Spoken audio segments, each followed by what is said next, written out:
તો પોરબંદરના બરડા પંથકમાં પણ વરસાદનું આગમન થયું। બગવદર, ખાંભોદર, ભારવાડા ગામમાં વરસાદ, દેગામ, સોઢાણા સહિતના ગામોમાં પણ વરસાદ।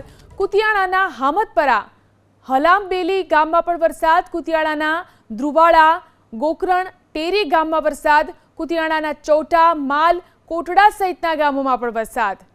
કુતિયાણા અને આસપાસના ગ્રામ્ય પંથકમાં વરસાદ છે। બરડા પંથકની અંદર વરસાદનું આગમન થયું છે। બગવદર, ખાંભોદર, ભારવાડા ગામોમાં વરસાદ, દેગામ, સોઢાણા સહિતના ગામોમાં વરસાદ।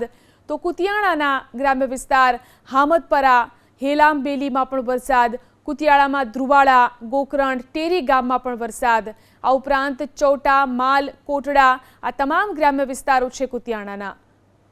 વધુ જાણકારી મેળવીએ અમારા સંવાદદાતા અલ્પેશ ફોન લાઈનથી જોડાયા છે। અલ્પેશ, પોરબંદર જિલ્લાની જો વાત કરીએ, ક્યાં ક્યાં વરસાદી માહોલ છે, કેટલો વરસાદ થઈ રહ્યો છે?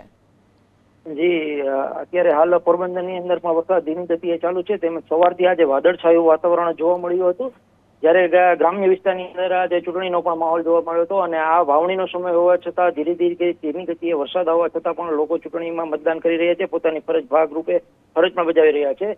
જ્યારે પોરબંદરની વાત કરીએ તો પોરબંદરના બરડા પંથકમાં પણ ધીમી ગતિએ વરસાદ ચાલુ છે। બગવદર, ખાંભોદર, દેગામ, સોઢાણા સહિતના વિસ્તારો, ગ્રામ્ય વિસ્તારો આવેલા છે, ત્યાંની અંદર વાવણી લાયક વરસાદ થઈ ગયેલો છે। તે ઉપરાંત અત્યારે આજ વરસાદ સવારથી જ ચાલુ હોવાથી અત્યારે માણસો વરસાદની અંદર કામ કરી અને વરસાદ ચાલુ છે।